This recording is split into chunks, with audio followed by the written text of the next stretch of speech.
Hello quilting friends, I'm Linda Nitzen with Sizzix, here to show you the Grandmother's Choice block today. We have a two-color block made with the Downton Abbey, Andover Downton Abbey fabrics. We have the Countess fabric today, so that's the black, and then the light mauve purple color. So we have two fabrics that we're going to cut out today. And if we dissect this block a little bit, I've sort of laid this out for your convenience. So the one section is this triangle corner, or the corner unit with the triangle in the corner. And if you pull the pieces out, we have a 2.5 inch square, a 2.5 inch half square triangle, so we need two of those, and then the 4.5 inch half square triangle. And if you look, there's 4 blocks in the corner, so we need to multiply by 4. So we need 4 of these, 8 of these, and 4 of these, plus the one in the center. Don't forget that one. So let's start with the black fabric first. Let's start with our 4.5 inch half square triangles. We're going to use our Sizzix Fabi machine today. And if you have a Big Shot Pro, if you have the Big Shot, any one of those will work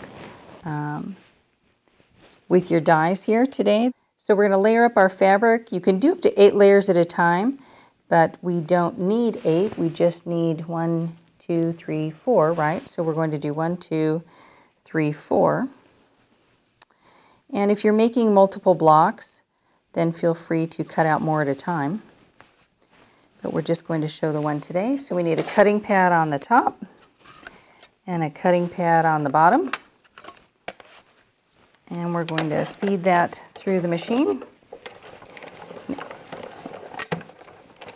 All right, that would be our half square triangle units. Just put those aside here. And now we need,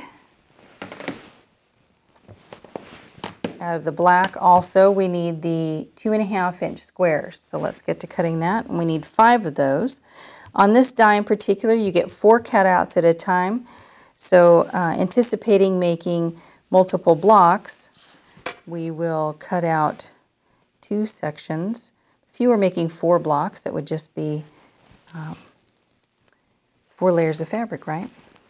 All right, 5 layers of fabric, excuse me. All right, feed that through.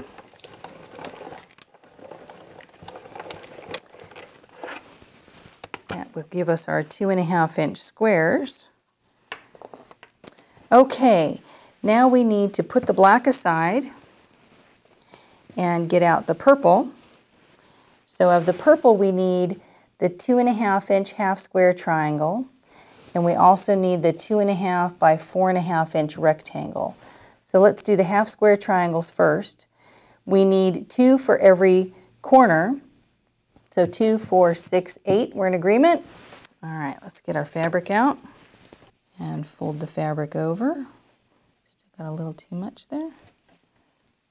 And I'm pretty happy with that. Now the extra, we don't need to cut out if we're not going to use it right now. So let's just lay that on the back side of the die.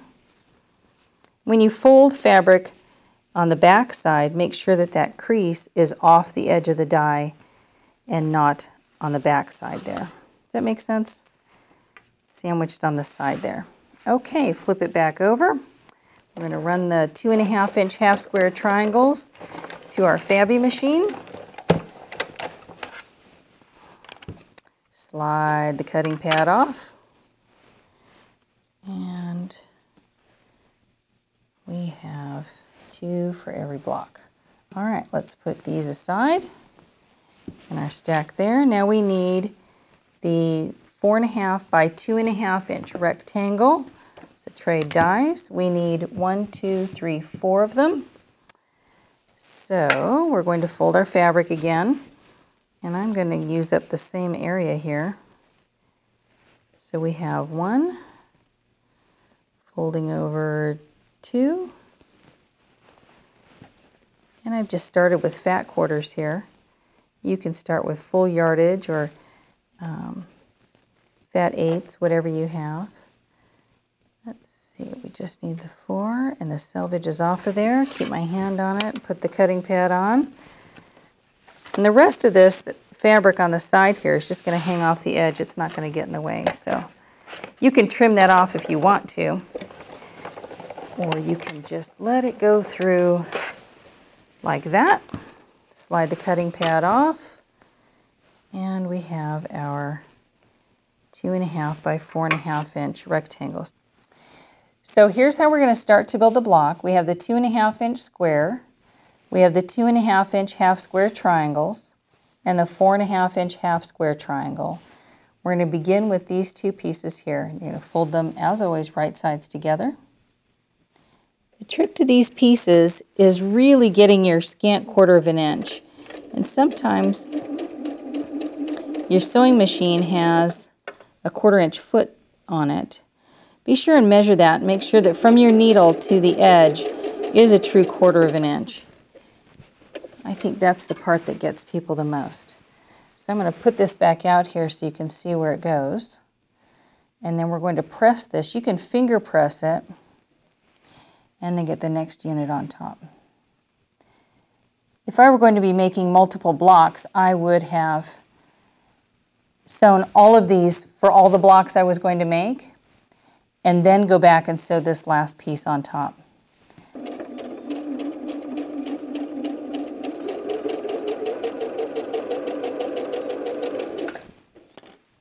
We'll open this up, and then you can give it a press with your iron. Okay, that's the first corner unit, and then you just flip this piece. That's the 4.5 inch half square triangle. So match up your dog ears on the corner.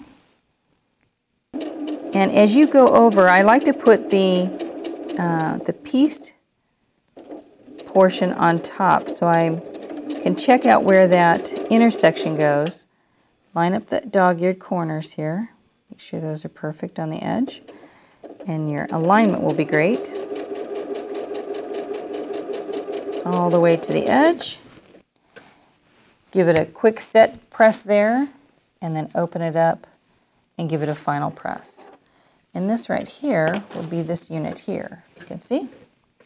So we'll make 4 of those, and then as the block gets placed, you can see these 2.5 by 4.5 inch run down the middle, and then your blocks in the corner. Sew these 2 together, sew these 3 together, and then sew these 3 together, and you end up with a completed block. So it's pretty easy to make. Hope you enjoyed it as much as I did. Happy quilting!